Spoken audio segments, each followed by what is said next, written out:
কথা আমার স্পষ্ট হয়নি? এখন কথা হচ্ছে যে হোসাইন রাদিয়াল্লাহু তাআলা আনহুর প্রতি এত ভালোবাসা তাদের কেন? এই জিনিসটা খুব মনোযোগ দিয়ে স্মরণ রাখবেন। যেমন আপনার নাম কি বলেন তো?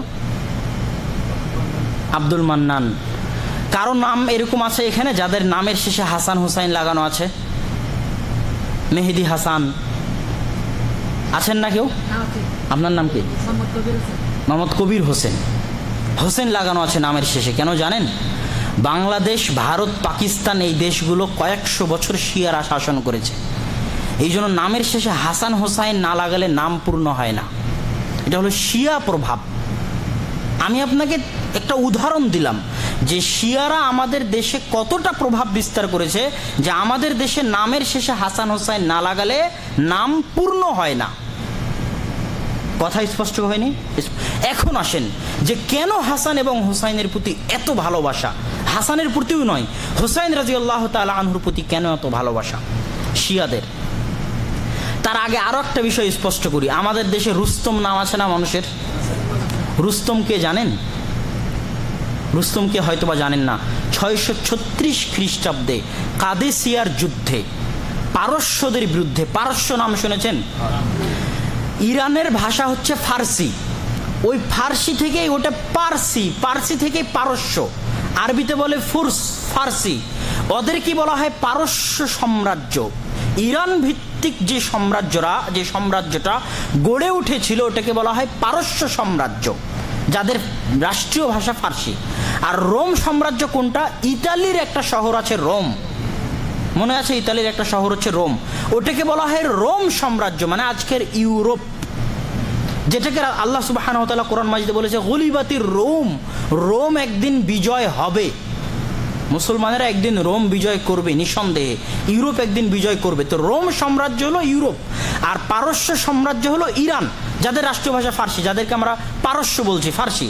তো তাদের কাদেসিয়ার যুদ্ধে ওমর রাদিয়াল্লাহু তাআলা আনহুর খেলাফত আমলে ওমর রাদিয়াল্লাহু তাআলা আনহু যখন পারস্য বিজয় করেন, পারস্য সাম্রাজ্যকে ধূলিসাৎ করেন, মাটির সাথে মিশিয়ে দেন, ওই মাটির সাথে মিশিয়ে দেওয়ার ঐতিহাসিক যে যুদ্ধ হয়েছিল, ওই যুদ্ধটা কাদেসিয়ার যুদ্ধ 636 খ্রিস্টাব্দে। এই যুদ্ধে মুসলমানদের পক্ষে নেতৃত্ব দিচ্ছিলেন সাদ বিন আবি ওয়াক্কাস এবং পারস্যদের পক্ষে নেতৃত্ব দিচ্ছিলেন বীর রুস্তম, মহাবীর রুস্তম, পারস্যদের মহাবীর, যার বিরুদ্ধে যুদ্ধ করে মুসলমানেরা পারস্য বিজয় করলো, যাকে হত্যা করে মুসলমানেরা পারস্য বিজয় করলো, সেই বীর হচ্ছে রুস্তম। যেই রুস্তম চাইতো ইসলামকে ধ্বংস করার জন্য। কথা মনে হয় বুঝাতে পারিনি। সেই রুস্তম কি করে মুসলমানের নাম হয়? কেন? কেননা ইরানরা আজকে ওই রুস্তমকে, শিয়ারা আজকে ওই রুস্তমকে মহাবীর মনে করে। শিয়াদের পার্সি ভাষায় একটা উপন্যাসে বই আছে শাহনামা। সেই শাহনামাতে রুস্তম সোহরাবের বাপ বেটার ঐতিহাসিক কাহিনী বর্ণনা করা আছে। তো এখনো ইরানের শিয়াদের মহাবীর হচ্ছে রুস্তম, এবং তারা আজও তাকে রুস্তম মহাবীর হিসেবে সম্মান করে, অতটা সম্মান করে যতটা মুহাম্মদ সাল্লাল্লাহু আলাইহি ওয়াসাল্লামকেও করে না। আর ওমর রাদিয়াল্লাহু তাআলা আনহুর প্রতি এত রাগ কেন? শিয়ারা কিন্তু ওমর রাদিয়াল্লাহু তাআলা আনহুকে সহ্য করতে পারে না, আয়েশা রাদিয়াল্লাহু তাআলা আনহুকে সহ্য করতে পারে না। কেন? ওমর রাদিয়াল্লাহু তাআলা আনহুর যুগেই পারস্য সাম্রাজ্য শেষ হয়ে গেছিল, ধ্বংস হয়ে গেছিল ওমর রাদিয়াল্লাহু তাআলা আনহুর হাতে। এই জন্য তারা ওমর রাদিয়াল্লাহু তাআলা আনহুকে সহ্য করতে পারে না।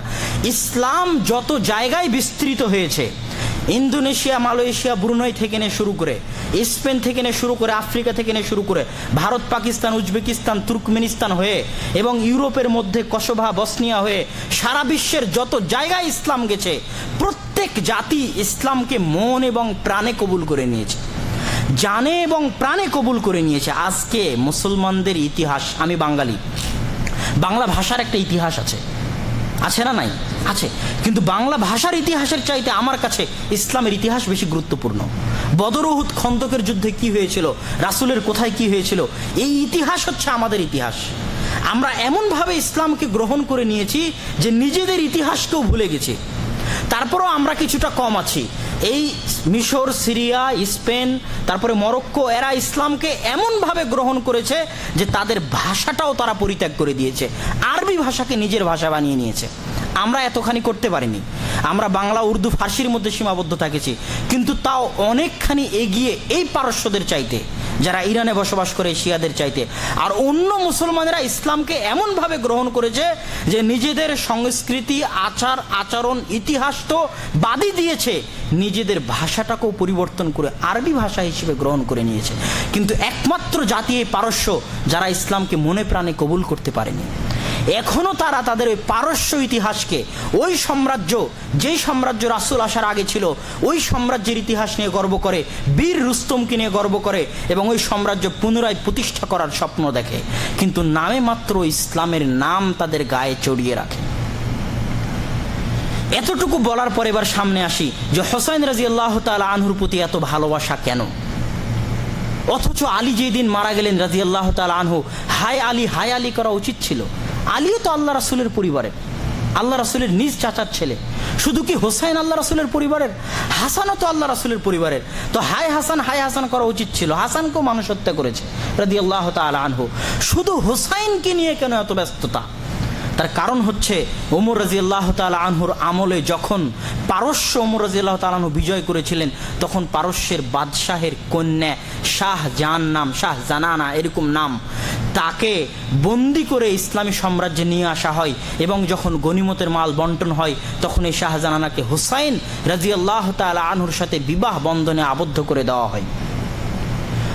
তো এই হুসাইন রাদিয়াল্লাহু তাআলা আনহুর যিনি স্ত্রী, তিনি হচ্ছেন পারস্য সাম্রাজ্যের রাজার মেয়ে।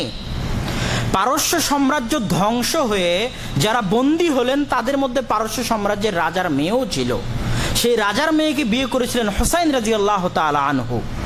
তো হুসাইন রাদিয়াল্লাহু তাআলা আনহুর যে সন্তান সন্ততি, এদেরকে শিয়ারা এত বেশি ভালোবাসে যে শিয়াদের যে 12 জন ইমাম আছে, এই 12 জন ইমামও হুসাইন রাদিয়াল্লাহু তাআলা আনহুর সন্তানদের অন্তর্ভুক্ত।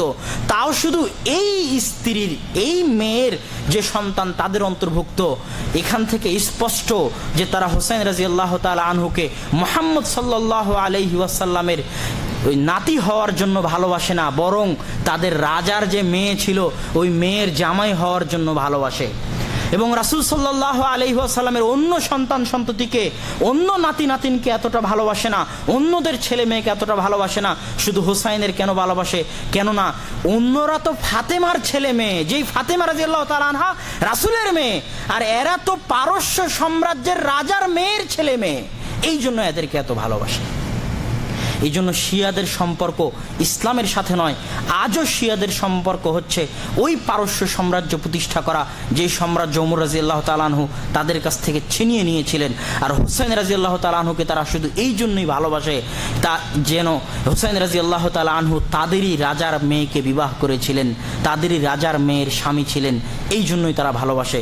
এই বিষয়টা, এই ইতিহাসগুলো আমাদের মাথায় রাখতে হবে, শুধু আবেগের সাথে চললে হবে না।